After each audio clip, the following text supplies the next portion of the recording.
ನಮಸ್ಕಾರ. ನನ್ನ ಹಿತೈಷಿಗಳಿಗೆ ನಾನು ಚೆನ್ನಾಗಿದ್ದೀನಿ, ನೀವೆಲ್ಲ ಚೆನ್ನಾಗಿದ್ದೀರಾ ಅಂತ ತಿಳ್ಕೊಂಡಿದ್ದೀನಿ. ಬೆಳಗ್ಗೆ 7:30ಗೆ ನಾವು ಸ್ಯಾಟ್ಲೈಟ್ಗೆ ಹೋಗ್ತಾ ಇದ್ದೀವಿ. ಇದಕ್ಕೆ ಹೋಗೋಣ ಅಂಥೇಳಿ ಗೌಡಗೆರೆ ಚನ್ನಪಟ್ಟಣ ಹತ್ರ ಚಾಮುಂಡೇಶ್ವರಿ ದೇವಸ್ಥಾನ ಕಡೆ ನೋಡಿ. ಬಂದಿದ್ದ ಕೂಡಲೇ ಬಸ್ ಸಿಕ್ತು. ಬಸ್ ಖಾಲಿ ಇದೆ, ಆಮೇಲೆ ರಶ್ ಆಗೋಗುತ್ತೆ. ಸ್ಯಾಟ್ಲೈಟಿಂದ ಹೊರಟಿದ್ದೀವಿ ನಾವು ಚನ್ನಪಟ್ಟಣಗೆ. 9:30ಗೆ ಚನ್ನಪಟ್ಟಣಕ್ಕೆ ಬಂದ್ವು. ಇವಾಗ ಮಲ್ಲನ ಕುಪ್ಪೆ ಬಸ್ ಬರುತ್ತೆ ಅಂತ ಹೇಳಿದ್ರು, ಅದಕ್ಕೋಸ್ಕರ ಕಾಯ್ತಾ ಇದ್ದೀವಿ. ನೋಡಿ, ಇಡೀ ಬಸ್ ಜನ ಚಾಮುಂಡೇಶ್ವರಿ ದೇವಸ್ಥಾನಕ್ಕೆ ಹೋಗ್ತಾ ಇರೋದು ನೋಡಿ. ಫುಲ್ ಬಸ್ ಖಾಲಿ ಆಗೋಯ್ತು, ಫುಲ್ ಬಸ್ ಖಾಲಿ ಆಯಿತು. ಇಡೀ ಬಸ್ ಫುಲ್ಲು ದೇವಸ್ಥಾನಕ್ಕೆ ಹೋಗ್ತಾ ಇರೋದು ಜನ. ಮಂಗಳವಾರ ಬೇರೆ ಇವತ್ತು, ದೇವಿ ವಾರ ಅಲ್ವಾ. ನೋಡಿ, ಬಸ್ ಇಳಿದ್ಬಿಟ್ಟು ಒಂದು ಅರ್ಧ ಕಿಲೋಮೀಟ್ರ್ ನಡಿಬೇಕಂತೆ. ವಾತಾವರಣ ಅಂತೂ ಹಳ್ಳಿ ವಾತಾವರಣ ತುಂಬ ಚೆನ್ನಾಗಿದೆ. ಹೊಲ, ಗದ್ದೆ, ತೆಂಗಿನ ತೋಟ. ನಡೆಯೋಕ್ಕಾಗದೇ ಇದ್ದವ್ರಿಗೆ ಶೇರಿಂಗ್ ಆಟೋ ಇದೆ. ಇಲ್ಲಿಂದ ಚನ್ನಪಟ್ಟಣದಿಂದ ಮಲ್ಲನ ಕುಪ್ಪೆ ಬಸ್ ಇಲ್ಲಿ ಇಳಿದ್ರೆ ನೋಡಿ, ಇಲ್ಲಾಂದರೆ ಇಲ್ಲಿಂದ ಡೈರೆಕ್ಟ್ ನಮಗೆ ಚನ್ನಪಟ್ಟಣದಿಂದ ಬರ್ತೀವಿ ಅಂತ ಅಂದರೆ 50 ರೂಪಾಯಿ ತೊಗೊಳ್ತಾರೆ ಶೇರಿಂಗ್ ಆಟೋ. ನಾವು ಬಸ್ಸಲ್ಲಿ ಬಂದ್ವಲ್ಲ, ಹಾಗಾಗಿ ಅರ್ಧ ಕಿಲೋಮೀಟ್ರ್ ನಡ್ಕೊಂಡು ಹೋಗೋದು. ನೋಡಿ ಎಷ್ಟು ರಶ್ ಇದೆ ನೋಡಿ ಇಲ್ಲೇ ನೋಡಿ. ಇದು ನೇರಳೆ ಎತ್ತು, ಗಿಡಗಳು ಬೆಳೆದಿದ್ದಾರೆ.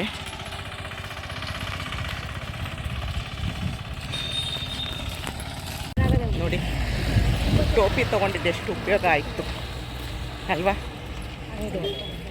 ಹೌದೌದೌದು ಅಂತೆ ನನ್ನ ಬಾಡಿ ಗಾರ್ಡು. ಹೌದೌದೌದೌದೌದು ನೋಡಿ ಎಷ್ಟು ಕಾರಿದೆ. ಅಲ್ಲಿಂದ ಅರ್ಧ ಕಿಲೋಮೀಟ್ರ್ ಅಷ್ಟೇ. ಬಸ್ ಇಳಿದ್ರೆ ಒಂದು ಅರ್ಧ ಕಿಲೋಮೀಟ್ರ್ ಅಷ್ಟೇ. ಅಲ್ಲಿಂದನೂ ಶೇರಿಂಗ್ ಆಟೋ ಇದೆ, ನಡ್ಕೊಂಡೇ ಬರ್ಬೋದು. 10 ನಿಮಿಷದಲ್ಲಿ ಬಂದ್ವು ನಾವು. ನೋಡಿ, ಬಸ್ಸು, ಆಟೋ ತುಂಬ ಇದೆ. ಇಲ್ಲಿ ಕಾಲು ತೊಳೆಯೋದಕ್ಕೆ ನಾವು ಸ್ಲಿಪ್ಪರ್ ಹಾಕ್ಕೊಂಡು ಏನೇನೋ ತುಳ್ಕೊಂಡು ಬಂದಿರ್ತೀವಿ.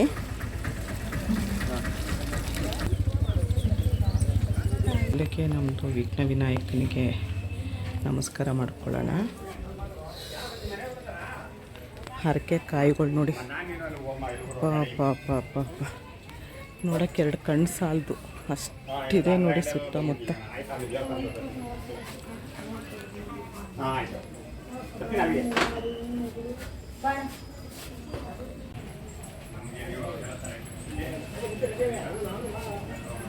ನಾಗ ಸುಬ್ರಹ್ಮಣ್ಯ, ನಾಗ ದೇವರುಗಳು, ನಂದಿ ಮುಂದೆ ಯಾರಿರ್ತಾರೆ? ನಮ್ಮ ಶಿವನ ಸನ್ನಿಧಿ. ಶಿವಪ್ಪ ಎಲ್ಲರೂ ಕಾಪಾಡಪ್ಪ. ನೋಡಿ, ಅಲ್ಲಿ ನೋಡಿ. ಅದು ಹರಕೆ ಏನಾದರೂ ಮಾಡ್ಕೊಂಡಿದ್ರೆ ಮಾತ್ರ ಕಾಯಿ ಕಟ್ಟಬೇಕನ್ಸುತ್ತೆ. ಫುಲ್ಲು ತೆಂಗಿನಕಾಯಿದೆ ಎಷ್ಟು ನೋಡು.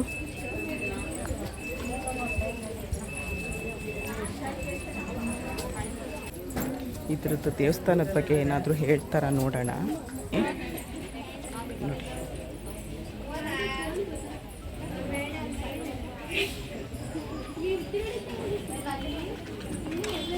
ದೇವಸ್ಥಾನಕ್ಕೆ ಹೋಗೋಕೆ ರಶ್ ನೋಡಿ. ತೆಂಗಿನಕಾಯಿ ಹಣ್ಣುಕಾಯಿ ಇಲ್ಲಿ ಮಾಡ್ಕೊಳ್ಬೇಕು, ನಾವೇ ಹೊಡ್ಕೊಂಡು ಹೋಗ್ಬೇಕು.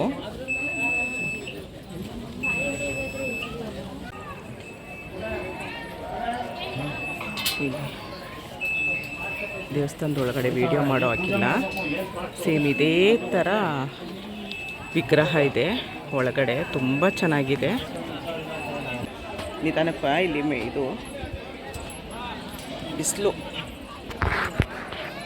ಇಲ್ಲಿ ತೇಲೋ ಕಲ್ಲು, ಅದ್ರ ಬಗ್ಗೆ ಯಾರಾದರೂ ಇದ್ದರೆ ನಾನು ಕೇಳ್ಬಿಟ್ಟು ಹೇಳ್ತೀನಿ.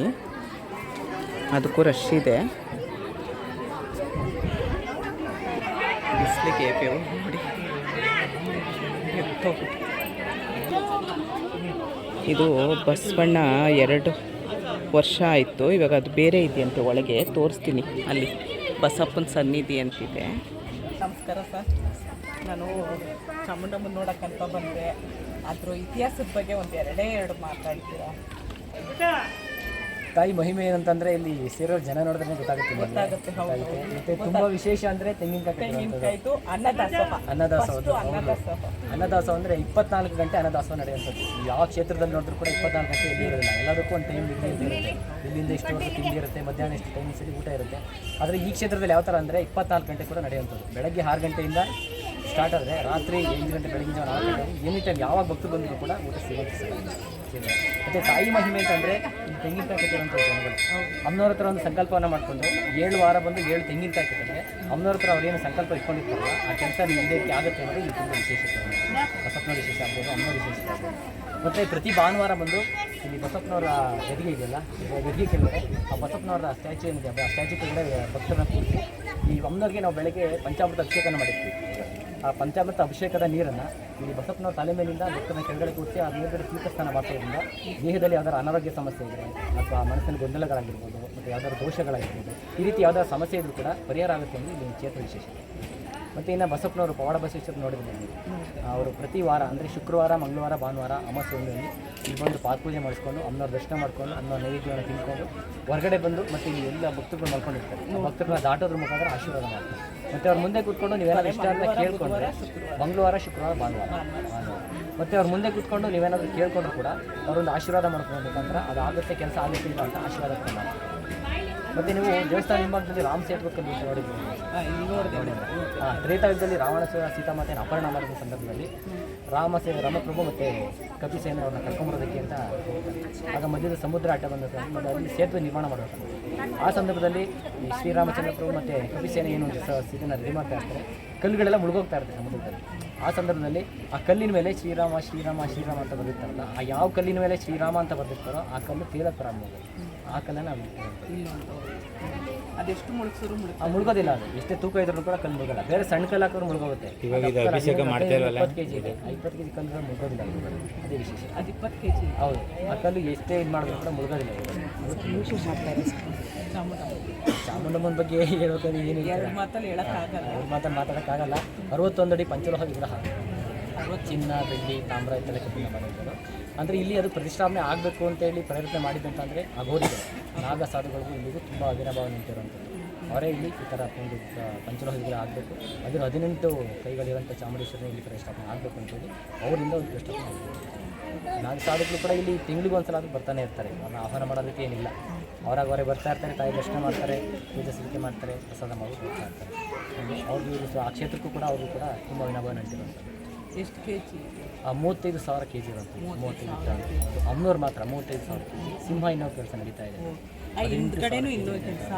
ಇದು ಹಿಂಭಾಗದಲ್ಲಿ ಅಮ್ಮನವ್ರ ಹಿಂಭಾಗದಲ್ಲಿ ನೋಡಿ ಬೆಟ್ಟ ಆಗುವಂಥದ್ದು. ಬೆಟ್ಟ ಮತ್ತು ಕೆಳಗಡೆ ಮ್ಯೂಸಿಯಂ ರೆಡಿ ಆಗ್ತದೆ. ವಿಶೇಷತೆ, ತುಂಬ ವಿಶೇಷತೆ ಅಂತಂದರೆ ಇಲ್ಲಿ ಇದರಲ್ಲಿ ಭೀಮನಾಮಾಸಲ್ಲಿ ಜಾತ್ರಾ ಮಹೋತ್ಸವ, ಭೀಮನಾಮಾಸಲ್ಲಿ ಜಾತ್ರಾ ಮಹೋತ್ಸವ ಇರುತ್ತೆ. ಆಮೇಲೆ ತೇರು ಉತ್ಸವ ಎಲ್ಲ ಇರುತ್ತೆ, ಜಾತ್ರಾ ಮಹೋತ್ಸವ ಇರುತ್ತೆ. ಅದು ಬಿಟ್ಟರೆ ನವರಾತ್ರಿ ಗೊತ್ತಲ್ಲ, ಚಾಮುಂಡೇಶ್ವರಿ ನವರಾತ್ರಿ ದಿನ 9 ಥರ ಅಲಂಕಾರ ಇರುತ್ತೆ. ವಿಜಯದಶಮಿ ದಿನ ಕೂಡ ಜಾತ್ರಾ ಮಹೋತ್ಸವ ಇರುತ್ತೆ. ಅದು ಬಿಟ್ಟರೆ ಲಕ್ಷ ದೀಪೋತ್ಸವ, ಕಡೆ ಕಾರ್ತಿಕದಲ್ಲಿ ಲಕ್ಷ ದೀಪೋತ್ಸವ. ಈ ಕ್ಷೇತ್ರದಲ್ಲಿ 3 ವರ್ಷಕ್ಕೆ 3 ಸಲ ಇರುತ್ತೆ. ಇನ್ನು ತೆಂಗಿನಕಾಯಿ ಆಮೇಲೆ ತೆಂಗಿನಕಾಯಿನ ಇಲ್ಲಿ ದಾಸೋಹ ಬಳಸ್ಕೊತಾರೆ. ಅದು ಈಗ ಬೆಟ್ಟ ಕೆಲಸ ಆಗ್ತಾ ಇರೋದು, ಅದು ಬಳಸ್ಕೊತಾರೆ. ಇಲ್ಲಿ ಅವಾಗ ಅಮ್ಮನವ್ರು ಯಾವಾಗ ಅವರು ಇದನ್ನು ತೆಗೆಯೋದಕ್ಕೆ ಅಪ್ಪಣೆ ಕೊಡ್ತಾರೋ ಆ ಟೈಮಲ್ಲಿ ತೆಗೆದು ಕ್ಷೇತ್ರಕ್ಕೆ ಬರ್ತಾರೆ. ಇಷ್ಟೊತ್ತು ನಿಜವಾಗ್ಲೂ ಹೇಳ್ತೀನಿ, ತುಂಬ ಚೆನ್ನಾಗಿ ಮಾತಾಡಿದ್ರಿ. ಅಲ್ಲಿ ಗಣೇಶಣ್ಣ ಅಂತ ಇದ್ರು, ಅವರಂದರು ಪುನೀತ್ ಸರ್ ತುಂಬ ಚೆನ್ನಾಗಿ ಮಾತಾಡ್ತಾರೆ. ಪ್ರಧಾನ ಅರ್ಚಕರು ಇವರು. ತುಂಬ ಧನ್ಯವಾದಗಳು. ದಯವಿಟ್ಟು ಎಲ್ಲರೂ ಒಂದ್ಸರಿ ಅಮ್ಮನವ್ರ ದರ್ಶನ ಮಾಡೋದಕ್ಕೆ ಬನ್ನಿ. ತುಂಬ ವಿಶೇಷ. ಇಲ್ಲಿ ಕಟ್ಟಿರೋ ಕಾಯಿ ನೋಡಿದ್ರೇ ಗೊತ್ತಾಗುತ್ತೆ ನಿಮಗೆ ಎಷ್ಟು ಜನ ಬರ್ತಾರೆ, ಎಷ್ಟು ಯಾವ ಥರ ನಡ್ಕೊಳ್ತಾರೆ ಈ ದೇವಸ್ಥಾನಕ್ಕೆ ಅಂತ ಗೊತ್ತಾಗುತ್ತೆ. ಮತ್ತು ಬಸಪ್ಪನವ್ರದ್ದು ನಾವು ಹೇಳಂಗೆ ಇಲ್ಲ. ಇವರು 22ರಲ್ಲಿ ಹಿಂದೆ ಆದರು. ಅದಾದಮೇಲೆ ಅವ್ರನ್ನ ದೀಕ್ಷೆ ಕೊಡ್ತಿದ್ರು. ಮತ್ತು ಅವ್ರನ್ನ ಕರ್ಕೊಂಡೋಗಕ್ಕೂ ರಥ ನೋಡಿ ತುಂಬ ಖುಷಿ ಆಯಿತು ನನಗೆ. ಅದು ಏನು ರಥ ಅಂದರೆ ಗೃಹಪ್ರವೇಶ ಆಗ್ಬೋದು, ದೇವಸ್ಥಾನ ಉದ್ಘಾಟನೆ ಆಗಿರ್ಬೋದು, ಇದು ಮಾಡೋದು, ಬೋರ್ ಪಾಯಿಂಟ್ ಮಾಡೋದಾಗಿರ್ಬೋದು, ಎಲ್ಲದಕ್ಕೂ ಕರ್ಕೊಂಡು ಹೋಗ್ತಾರೆ. ಈ ಬಸಪ್ಪನ ಮುಂದೆ ಕೂತ್ಕೊಂಡು ಭಕ್ತರು ಕೇಳ್ಕೊತಾರಲ್ವಾ, ಪಾದ ಕೊಟ್ಟು ಆಶೀರ್ವಾದ ಮಾಡಿರ್ತಾರೆ. ಅವ್ರ ಕೆಲಸ ಆಯಿತು ಅಂದರೆ ಅವರೇ ಬಂದು ತುಂಬ ಧನ್ಯವಾದಗಳು. Thank you. ಕೂಡ ಮಾಡ್ಕೊಂಡು ಊಟ ಆಯಿತು 3 ಸರಿ ಪಾಯಸ ಬಡಿಸಿದ್ರು. ನಾನು ಇನ್ನೊಂದ್ಸರಿ ಪಾಯಸ ಬಡಿಸ್ದೆ. ಅಯ್ಯೋ ಈ ಥರದವ್ರು ಕೇಳಿ ನಮ್ಗೆ ತಿನ್ನೋದು ನಮ್ಗೆ ತುಂಬ ಖುಷಿ ಆಗುತ್ತೆ ಅಂತ. ಯೂಶ್ವಲ್ ಎಲ್ಲರೂ ಅಷ್ಟೇ ತುಂಬ ಖುಷಿಯಾಗಿ ನಗ್ನಾಗ್ತಾ ಮಾತಾಡ್ತಾರೆ. ನೀವು ಅಷ್ಟೇ, ನಿಜವಾಗ್ಲೂ ತುಂಬ ಖುಷಿ ಆಯಿತು. ಧನ್ಯವಾದ ಸರ್, ಥ್ಯಾಂಕ್ ಯು ಸರ್. ಅಷ್ಟಪ್ಪ ಕಲ್ಲು ನೀರಲ್ಲಿ ತೇಲುತ್ತಂತೆ. ಆ ಕಲ್ಲು ನೀರಲ್ಲಿ ತೇಲುತ್ತೆ.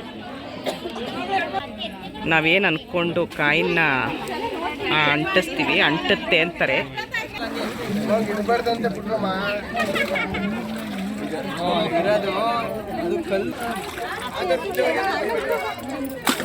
ಅದಾಗಿದೆಲ್ಲ ಬನ್ನಿ ಅಮ್ಮ ಈ ಕಡೆ, ಆಗಿರೋರೆಲ್ಲ ಬನ್ನಿ ಈ ಕಡೆ, ಬನ್ನಿ ಈ ಕಡೆ. ಒಂದೇ ಸಲ ಮಾಡೋದು, ನಾನು 3 ಸಲ ಮಾಡಿಸ್ಕೊಂಡೆ.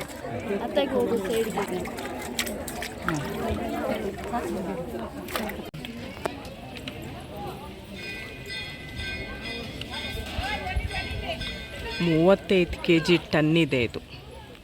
35 kg ಟನ್ ಭಾರ ಇದೆ. ಪಂಚಲೋಹದ ವಿಗ್ರಹ, ವಿಷ್ಣುವಿನ ಮತ್ಸ್ಯಾವತಾರ.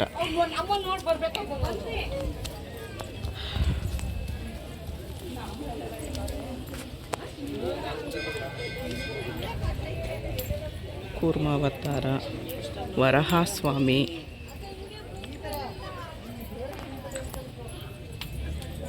ನರಸಿಂಹಸ್ವಾಮಿ, ಇದೆಲ್ಲ ಬೆಟ್ಟ ಬಂಡೆನ ಕಡ್ತಿ ಮಾಡಿರೋದು. ವಾಮನ ಮೂರ್ತಿ ನೋಡಿ ಯಪ್ಪ, ಹೇಗೆ ನೋಡಬೇಕು ಗೊತ್ತಾ ದೇವ್ರನ್ನ, ಅಮ್ಮನ್ನ.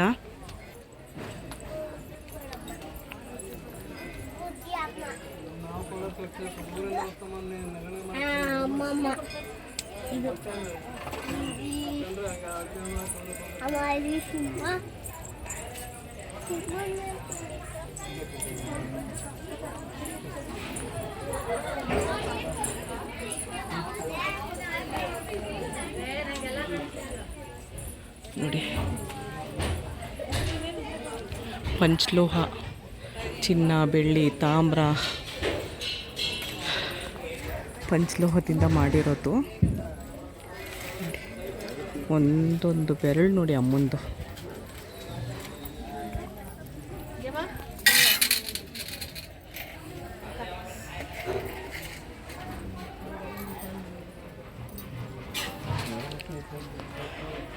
ಸಿಂಹದ್ದು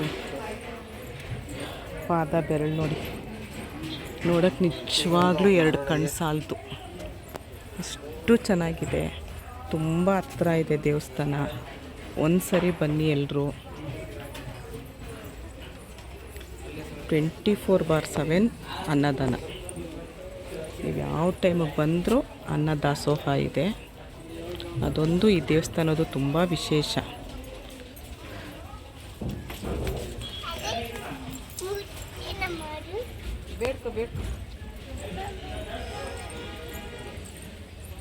ಸುತ್ತಮುತ್ತ ವಾತಾವರಣ ಎಷ್ಟು ಚೆನ್ನಾಗಿದೆ.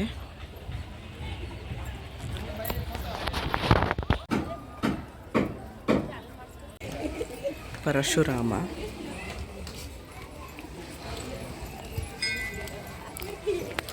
ಲಕ್ಷ್ಮೀನಾರಾಯಣ ಸ್ವಾಮಿ,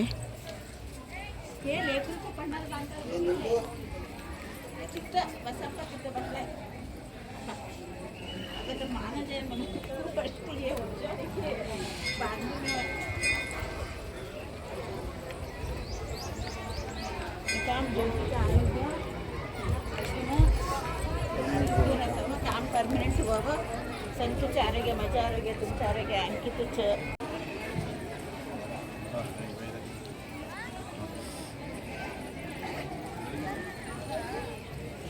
ನೋಡಿ ಇಲ್ಲೊಬ್ಬರು ಮಾತಾಡ್ತೀರಾ ಅಂತ ಕೇಳಿದೆ. ಅಮ್ಮನವ್ರ ಬಗ್ಗೆ ಏನಾದರೂ ಹೇಳ್ತೀರಾ ಅಂತ ಕೇಳಿದೆ. ಅದಕ್ಕೆ ಆಯಿತು ಮಾತಾಡ್ತೀನಿ ಅಂತ ಅಂದರು. ಬನ್ನಿ ಅವ್ರನ್ನ ಮಾತಾಡ್ಸೋಣ. ಅಮ್ಮ ನಿಮ್ಮ ಹೆಸರು?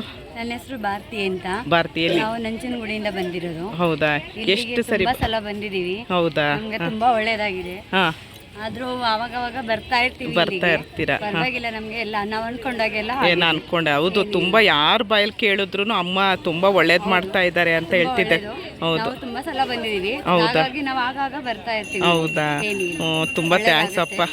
ನಂಜನಗೂಡಿಂದ ಬಂದಿರೋದು ನೀವು, ಭಾರತಿ ಅಂತೇಳಿ.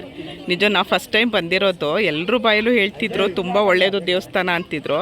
ಅದಕ್ಕೋಸ್ಕರ ಅಮ್ಮನವ್ರ ದರ್ಶನ ಮಾಡೋಣ ಅಂತ ಇವತ್ತು ಬಂದ್ವು. ಥ್ಯಾಂಕ್ಸ್ ಭಾರತಿ ಮಾತಾಡಿದ್ದಕ್ಕೆ. ನೋಡಿ ಅವ್ರು ಭಾರತಿಯವ್ರ ಜೊತೆಲಿ ಬಂದಿರೋದು. ಥ್ಯಾಂಕ್ಸ್ ಅಪ್ಪ. Thank you. ಬಸಪ್ಪನ ಸನ್ನಿಧಿ.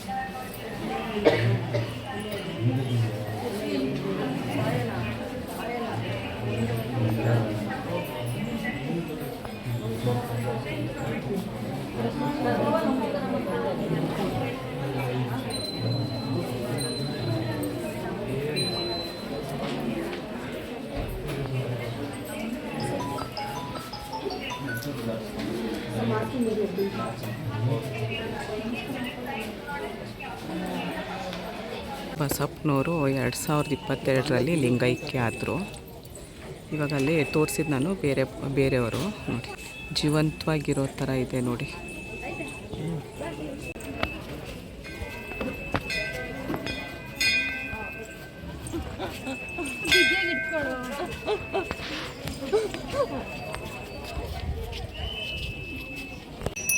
ಬಸವಣ್ಣ ಇವಾಗ ಅಲ್ಲಿ ಒಳಗಡೆಯಿಂದ ಕರ್ಕೊಂಡು ಬರ್ತಾರೆ. ಇಲ್ಲೆಲ್ಲ ಜನ ಉದ್ದಕ್ಕೆ ಮಲ್ಕೊಳ್ತಾರೆ.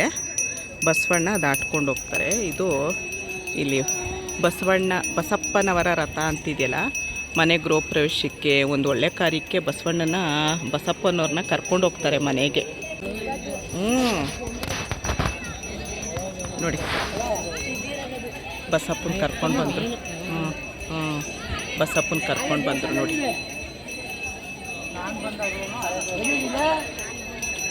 11:15ಗೆ ಕರ್ಕೊಂಡು ಬರ್ತಾರೆ. ನಿಂತ್ಕೊಳ್ಳೋಕ್ಕಾಗ್ತಿಲ್ಲ, ಕಾಲು ನೋವು.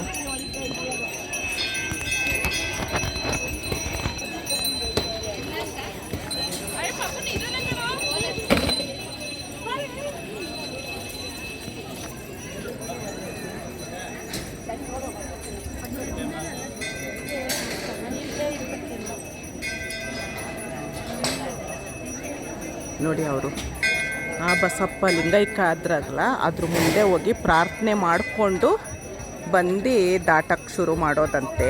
ನೋಡಿ ಎಷ್ಟು ಚೆನ್ನಾಗಿ ಹೋಗೋದ್ರ ಮುಂದೆ ನಿಂತಿದೆ ನೋಡಿ. ನೋಡಿ ಕಾಲು ಸುತ್ತಾ ಇದೆ. ಭಕ್ತಿ ನೋಡಿ ಜನಗಳದ್ದು ನೋಡಿ.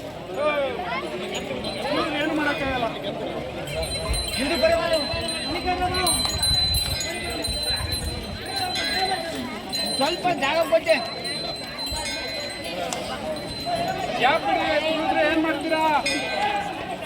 ತಟ್ಟೆಯಲ್ಲಿ ಅನ್ನ ಬಿಡಬೇಡಿ, ತಟ್ಟೆಯಲ್ಲಿ ಕೈ ತೊಳೆಯಬಾರದು. ವಾವ್, ಪಾಯಸ ಇನ್ನೊಂದು ಸ್ವಲ್ಪ ಹಾಕಪ್ಪ. ಹಂಗೆ ಸಾಕು ಪಾಯಸ ಇನ್ನೊಂದು ಸ್ವಲ್ಪ ಹಾಕಪ್ಪ. ಪಾಯಸ ಅಂದರೆ ಇಷ್ಟಪ್ಪ ನೋಡಿ. ನೋಡಿ ಸುಮ್ಮನೆ ವೀಡಿಯೋ ಮಾಡ್ತಾಯಿದ್ದೆ ನೋಡಿ. ಅನ್ನ ಇದೆ. ಮಾಡ್ತಾಯಿದ್ದೀನಿ ಅಣ್ಣ. ಇಲ್ಲ ಯೂಟ್ಯೂಬ್ಗೆ ಹಾಕ್ತೀನಿ ನೋಡಿ. ಅದೇನಕ್ಕೆ ಬಾಯ್ಲರ್ ಬಿಸಿನೀರು ಸ್ಟೀಮು. ನೋಡಿ ಅದು ಸಾರು ಪಾಯಸ. ಅದು ತುಂಬ ಚೆನ್ನಾಗಿತ್ತು. 3 ಸರಿ ಹಾಕಿಸ್ಕೊಂಡು ತಿಂದೆ ನಾನು ಪಾಯಸ. ತುಂಬ ಚೆನ್ನಾಗಿತ್ತು. ರವೆ ಪಾಯಸ, ಅಕ್ಕಿ ನುಚ್ಚ. ನೋಡಿ ಎಷ್ಟು ದೊಡ್ಡದು. ನಾನು ನಿಜವಾಗ್ಲೂ ಡಬ್ಬಿ ತಂದಿರೋ ಒಂದು ಡಬ್ಬಿ ಹಾಕಿಸ್ಕೊಂಡು ಹೋಗ್ತಾ ಇದ್ದೆ ನಾನು. ಅಷ್ಟು ಚೆನ್ನಾಗಿತ್ತು ಪಾಯಸ. ನಿಜವಾಗ್ಲಣ್ಣ ಡಬ್ಬಿ ಇದ್ದೀರಂತೂ ಮಾತ್ರ ನಿಜವಾಗ್ಲೂ ಹಾಕಿಸ್ಕೊಂಡು ಹೋಗ್ತಿದ್ದೆ. ಬೆಂಗಳೂರಣ್ಣ ನೋಡಿ. ಅನ್ನ ನೋಡಿ ಹೇಗೆ 24/7 ಒಲೆ ಉರಿತಾನೆ ಇರುತ್ತೆ, ಅನ್ನ ಹಾಕ್ತಾನೆ ಇರುತ್ತೆ. ಸಾರಿಂದ ಆ ಕಡೆ ಇದೆ ಸಾಂಬಾರು ನೋಡಿ. ತುಂಬ ಥ್ಯಾಂಕ್ಸ್ ಅಪ್ಪ, ಪಾಯಸ ತುಂಬ ಚೆನ್ನಾಗಿತ್ತಪ್ಪ. ಥ್ಯಾಂಕ್ಸ್ ಅಣ್ಣ. ಕಡೆ ಇನ್ನೊಂದು ಸರಿ ಬಡಿಸಿ ಅಂದರೆ ಒಂಥರ ಬೇಜಾರು ಮಾಡ್ಕೊತಾರೆ, ಒಂದೇ ಸರಿ ಬಡಿಸೋದು. ನಾನು 3 ಸರಿ ಪಾಯಸ ಕೇಳಿದೆ, 3 ಸರಿನೂ ನಗ್ನಗ್ತಾ ಬಡಿಸಿದ್ರು. ಅವ್ರು ಅಂದರು ನಮ್ಗೆ ಈ ಥರ ಕೇಳಿ ತಿನ್ನೋದು ನಮ್ಗಿನ್ನೂ ಖುಷಿ ಆಗತ್ತಮ್ಮ ಅಂತ ಅಂದರು. ನಿಜವಾಗ್ಲೂ 3 ಸರಿ ಪಾಯಸ ಇಲ್ಲ ಇಲ್ಲ.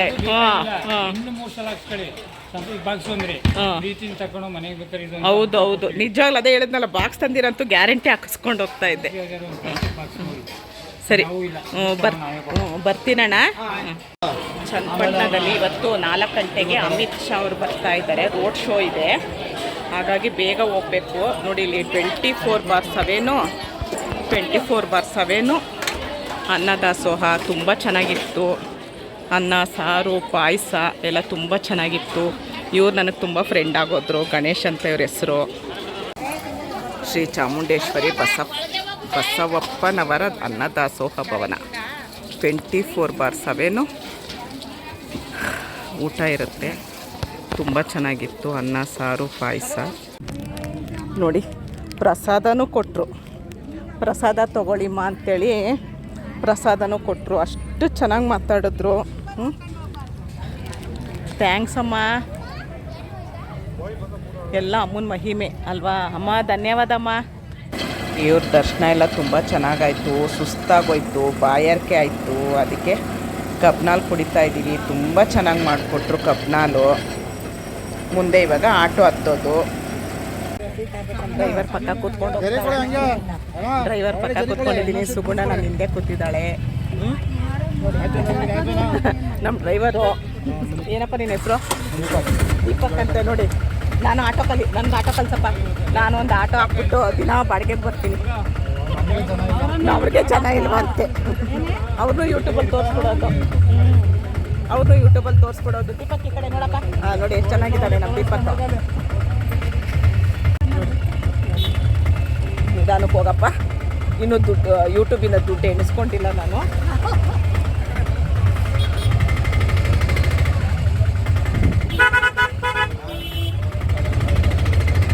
ಚನ್ನಪಟ್ಟಣದಿಂದ 18 ಕಿಲೋಮೀಟ್ರ್ ಇದೆ ಈ ದೇವಸ್ಥಾನ. ನೀವು ಶೇರಿಂಗ್ ಆಟೋದಲ್ಲಿ ಹೋದರೆ ಚನ್ನಪಟ್ಟಣದಿಂದ 50 ರೂಪಾಯಿ ತೊಗೊಳ್ತಾರೆ. ಮತ್ತು ಒಳಗಡೆ ನೀವೇ ನೋಡಿದ್ರಿ ವಿಡಿಯೋನ, ಅರ್ಚಕರಾಗಲಿ ಅಲ್ಲಿ ಪ್ರತಿಯೊಬ್ಬರು ನಗ್ನಗ್ತಾ ತುಂಬ ಚೆನ್ನಾಗಿ ಮಾತಾಡ್ತಾರೆ. ದಯವಿಟ್ಟು ಒಂದು ಸರಿ ಈ ದೇವಸ್ಥಾನಕ್ಕೆ ಓಟ್ ಬನ್ನಿ, ನಿಮಗೆ ಗೊತ್ತಾಗುತ್ತೆ ಯಾವ ಥರ ನಮಗೆ ಚೇಂಜ್ ಆಗುತ್ತೆ, ನಮ್ಮ ಮನಸ್ಸಿಗೆ ಎಷ್ಟು ಶಾಂತಿ ಸಿಗುತ್ತೆ ಅಂತ ಗೊತ್ತಾಗುತ್ತೆ ನಿಮಗೆ. ಒಂದು ಸರಿ ಹೋಗಿ ಬನ್ನಿ. ಮತ್ತು ಊಟನೂ ಅಷ್ಟೇ ತುಂಬ ಚೆನ್ನಾಗಿತ್ತು ಊಟ. ಆಮೇಲೆ ಅಲ್ಲಿಂದ ಬರಬೇಕಾದ್ರೂ ನನಗೆ ಶೇರಿಂಗ್ ಆಟೋ 50 ರೂಪಾಯಿ. ಮಂಗಳವಾರ ಶುಕ್ರವಾರ ಭಾನುವಾರ ತುಂಬ ರಶ್ ಇರುತ್ತಂತೆ, ಮಿಕ್ಕಿ ಟೈಮಲ್ಲಿ ಅಷ್ಟೇನು ರಶ್ ಇರಲ್ಲ. ನಿಮ್ಮ ಹತ್ರ ಗಾಡಿ ಏನಾರು ಇತ್ತು ಅಂದರೆ ಆರಾಮಾಗಿ ಹೋಗ್ಬೋದು, ಇಲ್ದಿರ ಶೇರಿಂಗ್ ಆಟೋದಲ್ಲಿ ಆರಾಮಾಗಿ ಓಟ್ ಬರ್ಬೋದು. ನೋಡಿ ಎಷ್ಟು ಕೆರೆ ಚೆನ್ನಾಗಿದೆ. ನಾನು ಆಟೋದಲ್ಲಿ ಕೂತ್ಕೊಂಡೇ ವೀಡಿಯೋ ಮಾಡಿದ್ದು. ಇನ್ನೇನು ನಮಗೆ ಚನ್ನಪಟ್ಟಣ ಸಿಗುತ್ತೆ, ಬಸ್ ಹತ್ತೋದು. ಇವರು ಬಸ್ ಸ್ಟ್ಯಾಂಡ್ ಹತ್ರನೇ ಬಿಡ್ತಾರೆ ಶೇರಿಂಗ್ ಆಟೋದವರು. ದಯವಿಟ್ಟು ಈ ವಿಡಿಯೋನ ತುಂಬ ಜನಕ್ಕೆ ಶೇರ್ ಮಾಡಿ, ಯಾಕಂದರೆ ಎಲ್ರಿಗೂ ಗೊತ್ತಾಗಲಿ ಈ ದೇವಸ್ಥಾನ ಇರೋದು. ದೇವಸ್ಥಾನ ಪ್ರಸಿದ್ಧ ಆಗಬೇಕು, ಅಮ್ಮನವ್ರು ಎಲ್ರಿಗೂ ಒಳ್ಳೇದು ಮಾಡಲಿ ಅಂತ ಕೇಳ್ಕೊಳ್ತೀನಿ. ಇಷ್ಟೊತ್ತು ನನ್ನ ವಿಡಿಯೋ ನೋಡಿದ್ದಕ್ಕೆ ತುಂಬ ಧನ್ಯವಾದಗಳು. Thank you.